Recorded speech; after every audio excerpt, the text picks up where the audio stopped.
Hey guys, welcome to Brockman's Prints. Today we're going to be going over how to scale your custom 3D printed suits using ArmorSmith.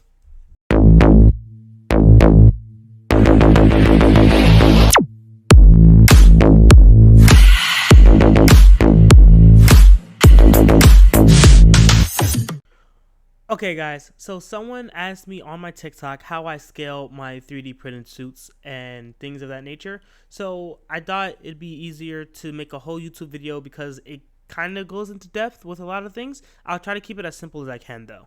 So when you first go into ArmorSmith, it's going to ask you for your basic measurements. So you're going to put in your gender and then your height.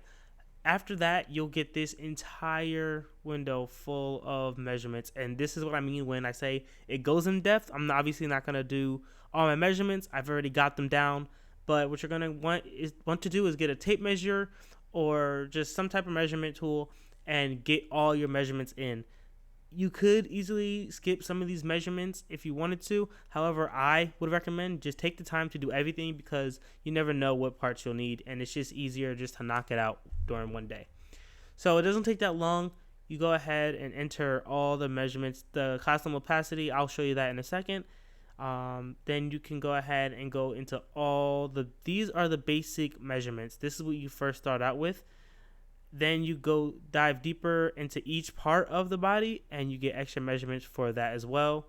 So once that's done, you're ready to start with your process. So now for the avatar, you can go ahead and up top here, you can edit the pose of the avatar, which is pretty cool. I never really use it. So you have like the T pose and a relax pose.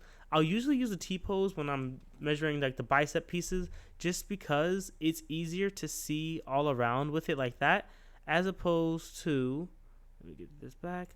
If it's right here, then you got to worry about this part of the body being in the way. So that's basically it for getting all your measurements in. So ArmorSmith, you can grab it from, like if you just Google it, I'll pull it up for you right now. So if you go ahead on Google or whatever search engine you use, look up ArmorSmith and it'll usually be the first one. There is a $40 price, but it's a one-time payment. And I honestly think it's ridiculously amazing and it's worth the money. It helps a lot. So you just go on here, I'm not going to purchase it again, but you purchase it and then it'll allow you to download it. So it's quick and seamless. It's instant download. It's for Windows, so sorry for anyone that has a different operating system, but there that is. So once you get ArmorSmith downloaded, you're going to go into the app. Like I said before, get all the basic measurements in. Once that happens, there's two things I want to go over. It's importing items or parts of the suit singularly or as a group. And it's kind of a big difference. I use different pieces for different reasons. So when you want to import it as a group, that's when you would want to scale things all the same, like a helmet. If you change the size of one part, the whole part's going to have to do it. However, for the rest of your body, you're going to want to have every piece scaled individually unless it's like a big piece. Like the chest piece, even though you might have to cut it in different parts, print that all in the same. Make it all the same size. So we're going to go ahead and go into so this is the property grid. You can open different windows through here, but you're going to go ahead and go to workspaces, and then you're going to import. All right, so I have a bunch of files. So go to my Iron Man, and then my Mark 85. So I already have a scaled folder for all my parts that are scaled to me. I have a couple in here right now. Usually you just do the left side of certain items, and then I just mirror the right side. Sometimes the sizes are slightly different. However, I never had that big of an issue in the scales being that different, so I never really was bothered by it.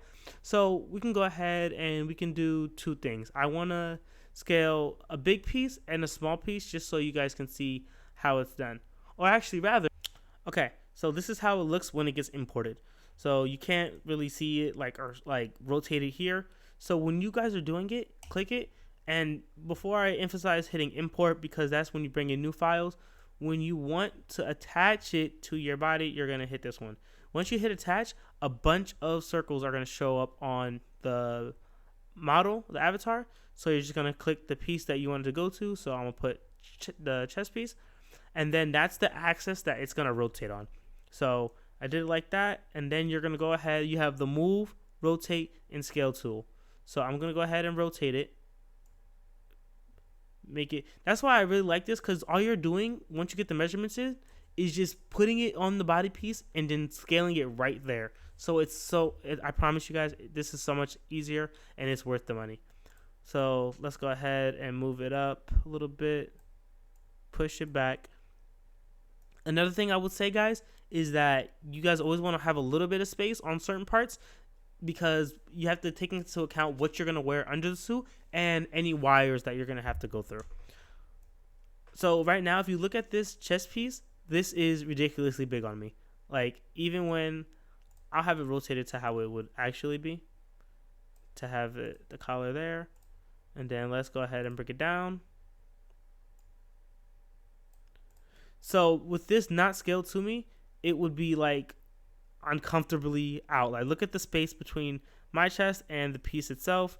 And then even if I bring it back, the collar is way too far back. This collar is supposed to be a halfway point to meet up with the back piece. So this obviously isn't going to work. So there's two ways to scale it down. So one tip is right here where you see this break in the piece. You can hover over the chest piece and it highlights. This whole area right here is the skin piece, so you can tell that the suit is way too close to your body. So that's a tip to do as well. You're going to want to pull it back a little bit. Boom. So to scale it, there's two ways you can do it. Well, technically three, but I only use two. Uniform, where when you scale it down, everything moves at one. Or non-uniform, where you could just control the left and right, the up and down, the front and back to scale it that way. So usually I'll do it uniform in the beginning just to bring it down to a general size. So you just hold this box at any point and then drag it. And then I think that is pretty decent, but let's go ahead and bring it back a little bit. Obviously this doesn't have to be perfect, well, at least for me, because I already did it, but right here this looks like how mine was. And then you got to know that this is going to be pushed back a little bit. Let me just do that a little bit. Okay, so that's a little better. See, now it has that halfway point for the the back piece, and the chest piece doesn't go too crazy far below the chest. And then when you add in the ad piece and everything, you'll see that it goes there. This one, I'll probably make it a little bit bigger, just because, you might have to have your wiring or whatever the case may be. And then in the end, this is a part that I skipped. Please do not skip this. Please, I learned it the hard way. When you're scaling individual pieces, cool, you can have it. When you're done with it, you can right click it and then you can export that part as that size. But make sure when you're scaling other parts, make sure you're importing your already scaled parts as well, so you know that it all fits together. For my Mark 85 suit, which I have behind me, there's a small gap between my thigh piece and my calf piece. It's not that bad that it's seeable, but me being who I am, it kind of bothers me. So just make sure you guys are doing that. Take the time. It will be worth it in the end, I promise you. So that's how you just scale it down on that one. Leave comments if you have any questions for that. But that's just pretty much it. Like I said, to export it, you're going to hit right click it, hit export, find the file that you want to go to. I have so many files. So like how I had my scale to me file. Boom. And then you would just input. I usually try to change the name on some of them. So like I'll have like different test files. So I use H because that was just the first key I found. But I try to make the most up-to-date one something that I can keep track of. But everything else that I just made in like one shot, I don't really have to make changes. The reason why the arc has multiple types is because I was just testing out random things because I was bored. Okay, so now that that's done, you can go ahead and get rid of this one. So even when you hit delete on here, it's still going to be in your workspace. So don't feel like you're going to lose it. So that's fine for that. So now moving on to what I was trying to say before. Now I'm going to delete it from my workspace. Now that was importing it as singular. Now importing as a group is when you're going to do your helmet. So I already have this open. So right now I have this.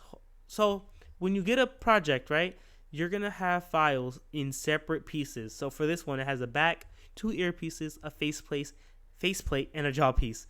So I have it all in one file here, but I'm going to show you how to get there.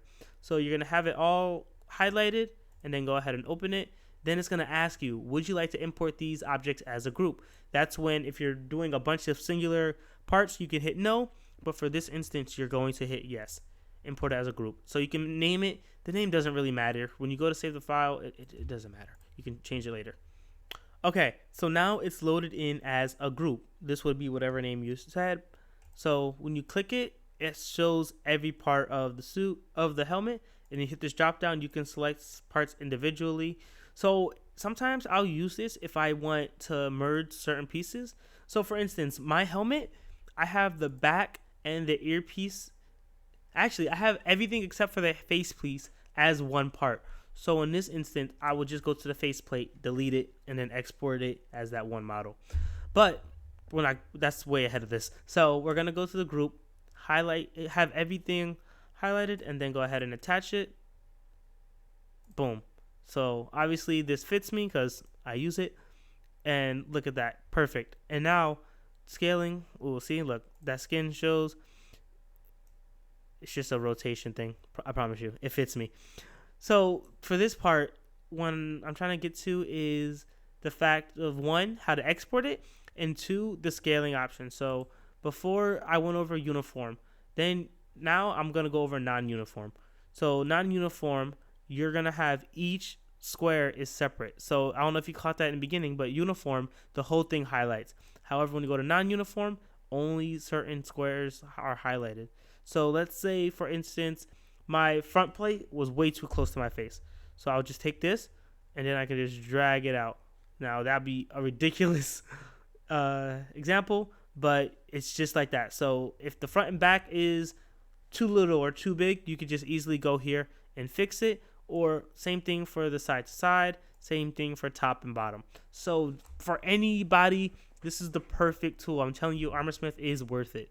And then when that's done, you go ahead, and here's the thing too. Since this is multiple pieces, you can go ahead and export the model.